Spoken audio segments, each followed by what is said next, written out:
Ini ya teman-teman, pagi ini suasananya cerah ceria, namun karena kemarin di Kota Malang hujannya begitu sangat deras dan lebat, kemudian petir dan angin besar, sehingga di kawasan saya di Malang Raya tentunya juga kondisinya banjir di mana-mana. Dan ini adalah pohon petai di sekitaran rumah saya,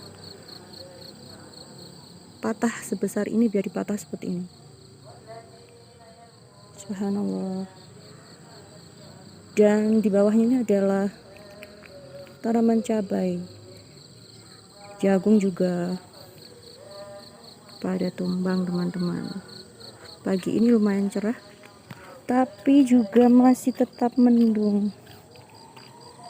Mataharinya bersinar tapi di belakangnya awan.